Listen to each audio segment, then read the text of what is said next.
Hello friends, स्वागत है आप लोगों का इस नए वीडियो में। सबसे पहले तो आप लोगों को बहुत सारा धन्यवाद, क्योंकि आप लोगों के प्यार और सपोर्ट की वजह से ये जो हमारा चैनल है ये 10,000 प्लस मेंबर्स का एक फैमिली बन चुका है। बहुत सारे प्यार आ रहे हैं, बहुत सारे कॉम्प्लीमेंट और कमेंट आ रहे हैं। मुझे उम्मीद है कि आप लोग अपना प्यार मुझे ऐसे ही बना के रखेंगे और जो ये हमारी फैमिली है और बड़ी होगी। आज जो हम लोग टॉपिक डिस्कस करेंगे वो बहुत ही इम्पॉर्टेंट टॉपिक है महिलाओं के लिए, खासकर उन बच्चियों के लिए जिनके पीरियड्स अभी आने शुरू हुए हैं। आज हम लोग चर्चा करेंगे कि आपके मासिक धर्म यानी पीरियड और मेंस्ट्रुअल साइकिल में हाइजीन को कैसे मेंटेन किया जाए। अगर आप हाइजीन को मेंटेन नहीं करते हैं तो इसकी वजह से आपको क्या क्या परेशानी हो सकती है और क्यों पीरियड में हाइजीन मेंटेन करना बहुत ज़्यादा ज़रूरी है।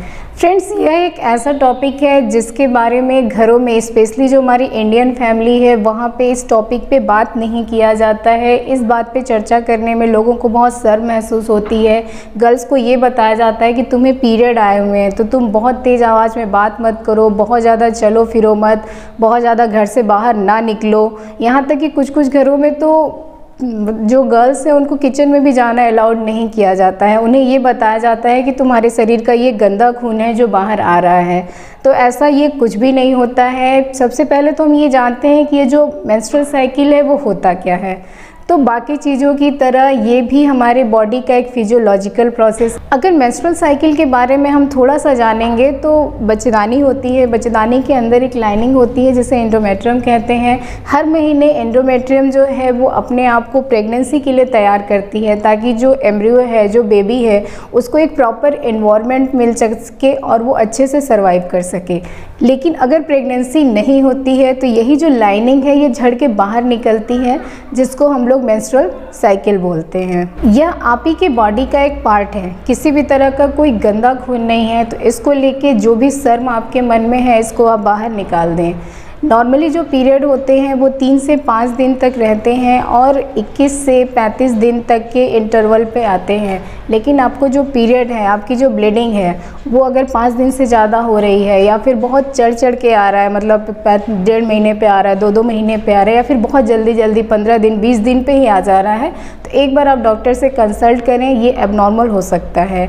पहले के टाइम में जो पीरियड है वो 13 से 15 साल के बीच में आते थे, लेकिन आजकल के इन्वायरमेंट में जो पीरियड है गर्ल्स में 10 से 11 साल की एज में भी आ जा रहे हैं। बहुत सारी जगह पे तो ये माना जाता है कि पीरियड के दौरान नहाना नहीं चाहिए, लेकिन यह बिल्कुल गलत है। बल्कि पीरियड के टाइम में तो अपने आप को आपको और भी क्लीन रखने की ज़रूरत है, क्योंकि पीरियड जब आते हैं आपके तो आपके जो वेजाइना का पीएच होता है वो डिस्टर्ब हो जाता है, जिसकी वजह से जो इन्फेक्शन का रिस्क है वो आपकी बॉडी में बढ़ जाता है। तो अगर ऐसे समय में आप साफ़ सफाई का ध्यान नहीं रखेंगे, हाइजीन प्रॉपर मेंटेन नहीं करेंगे, तो आपको इन्फेक्शन हो सकते हैं। दूसरी बात यह है कि जब पीरियड आते हैं तो आपकी जो बच्चेदानी है उसका मुंह थोड़ा खुला रहता है, तो किसी भी इन्फेक्शन का जो ऊपर तक जाने का चांस है वो बढ़ जाता है। इसलिए पीरियड के दौरान में आपको अपनी केयर बाकी दिनों से ज़्यादा करना है। दिन में 2 से 3 बार आपको अपने प्राइवेट पार्ट की क्लीनिंग करनी है। इसके लिए आप नॉर्मल साबुन का या फिर पानी का यूज कर सकते हैं, या फिर वेजाइनल वॉश आपको मिलेगा मार्केट में। वेजाइनल वॉश से ये फ़ायदा होता है कि ये जो है आपकी वेजाइनल फ्लोरा है, इनका जो पीएच है उसको मेंटेन करने में हेल्प करते हैं, और इसके लिए किसी डॉक्टर की एडवाइस की ज़रूरत नहीं है। ये आपको किसी भी केमिकल शॉप पे बहुत ही ईजिली मिल जाएगा। धोते समय आपको ये ध्यान देना है कि आपको सिर्फ बाहरी एरिया की सफाई करनी है, अंदर के भाग की सफाई नहीं करनी है। इससे, क्योंकि अगर आप अंदर बहुत ज़्यादा सफाई करेंगे तो वेजाइना के अंदर जो अच्छे वाले बैक्टीरिया होते हैं जो आपके वेजाइनल पीएच को मेंटेन करके रखते हैं, वो भी फ्लश आउट होके बाहर आ जाते हैं और आपके इन्फेक्शन के चांस बढ़ सकते हैं। दूसरी बात, आपको धोते समय ये ध्यान देना है कि आप जो भी सफाई कर रहे हो उसको आगे से पीछे की तरफ करना है, ना कि पीछे से आगे की तरफ। क्योंकि अगर आप पीछे से आगे की तरफ सफाई करेंगे तो आपके एनल एरिया में जो अगर कोई इन्फेक्शन होगा तो वो आपके वेजाइनल एरिया में आने की संभावना है, जिसके कारण आपकी जो परेशानी है वो बढ़ सकती है। होने के बाद आपको उस एरिया को गीला नहीं छोड़ना है, अच्छे से साफ़ करना है, उसके बाद उस एरिया को ड्राई कर लेना है। पीरियड के दौरान आप सैनिटरी पैड का यूज करें, ये बहुत ही सहजता से सब जगह मिल जाता है और सुविधाजनक भी होता है। इसकी जो एब्जॉर्बिंग कैपेसिटी है वो भी बहुत अच्छी होती है, यूज करने में भी काफ़ी इजी होता है। लेकिन अगर आप सैनिटरी पैड की जगह कपड़ा यूज कर रहे हैं तो आपको ध्यान रखना है कि वो प्रॉपर अच्छी तरह से क्लीन किया हुआ हो, अच्छी तरह से धूप में सूखा हुआ हो, क्योंकि अगर वो ज़रा भी गीला रहेगा तो वो आपके इन्फेक्शन को बढ़ा सकता है। यह बहुत सुविधाजनक भी नहीं होता है, इसकी एब्जॉर्बिंग कैपेसिटी भी बहुत अच्छी नहीं होती है। तो कोशिश पूरी तरह से यही करना है कि आप सैनिटरी पैड का इस्तेमाल करें। और सैनिटरी पैड को यूज करने के पहले और यूज करने के बाद अपने हाथों को आप अच्छी तरह से धोएं। लास्ट के कुछ दिनों में जब पीरियड में ब्लीडिंग बहुत कम होती है तो महिलाएं क्या करती हैं कि एक ही जो पैड है वो दिन दिन भर लगाए रहती हैं। ऐसा करने से भी आप इन्फेक्शन को इनवाइट करते हो। ऐसा आपको नहीं करना है। आपको हर 5 से 6 घंटे पे अपना सैनिटरी पैड चेंज करना है। आपको पूरी कोशिश करनी है कि आपको सिर्फ कॉटन का अंडरगारमेंट्स यूज करना हो जो प्रॉपर अच्छे से धुला हुआ हो और धूप में सूखा हुआ हो। गीले अंडरगारमेंट्स आपको यूज नहीं करने हैं। आपको बहुत ज़्यादा टाइट क्लॉथ्स नहीं पहनने हैं। मेंसेज के समय अगर आप सफाई नहीं रखते हैं, बहुत ज़्यादा टाइट क्लॉथ्स पहनते हैं या फिर अगर कॉटन का अंडरगारमेंट्स नहीं यूज कर रहे हैं, बहुत देर तक एक ही पैड लगाए रखे हैं, तो आपको स्किन इरिटेशन हो सकती है। इसके अलावा आपको कैंडिडियासिस, फंगल इन्फेक्शन हो सकते हैं। पीरियड्स के दौरान सेक्सुअल ट्रांसमिटेड डिजीज़ के ट्रांसफ़र होने का रिस्क बहुत ज़्यादा होता है। तो ऐसे टाइम में अगर आप फिजिकल रिलेशन बना रहे हैं तो कंडोम का यूज करें।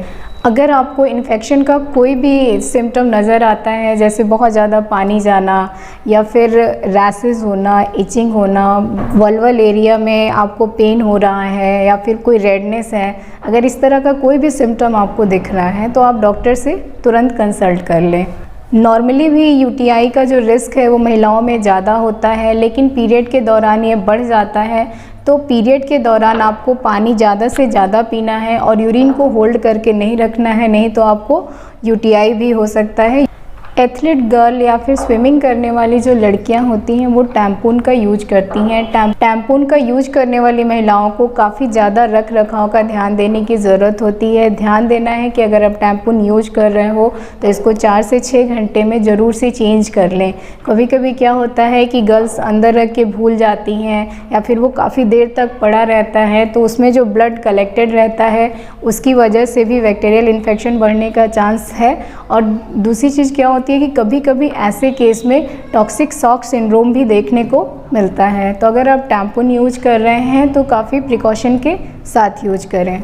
कुछ लोग आजकल मेंस्ट्रुअल कप का भी यूज करते हैं। अगर आप इसको प्रॉपर तरीके से यूज कर रहे हैं तो ये भी आपके लिए काफ़ी सुविधाजनक हो सकता है। आप जो भी सैनिटरी पैड यूज करते हैं इसको डिस्पोज कैसे करते हैं? इसको डिस्पोज करने का राइट मेथड ये होता है कि उसको आप अच्छे से पेपर में कवर करके डस्टबिन में डालें। इसको किसी भी टॉयलेट में फ्लश ना करें या फिर किसी नाले में ले जाके ना फेंक दें, क्योंकि हाइजीन का मतलब ये नहीं है कि सिर्फ आप क्लीन रहें। हाइजीन का मतलब ये है कि आपके साथ साथ आपके आसपास का जो एरिया है वो भी साफ़ और सुरक्षित रहे। तो मुझे उम्मीद है कि आपके लिए ये वीडियो यूज़फुल रहा होगा और मेंस्ट्रुअल हाइजीन के बारे में काफ़ी कुछ आपने जाना होगा। अगर इस वीडियो से रिलेटेड आपको कोई भी क्वेरी है तो आप कमेंट सेक्शन में पूछ सकते हैं, और ऐसा कोई सवाल जिसका जवाब मैंने इस वीडियो में कवर नहीं किया है तो आप उसको पूछ सकते हैं। Thank you.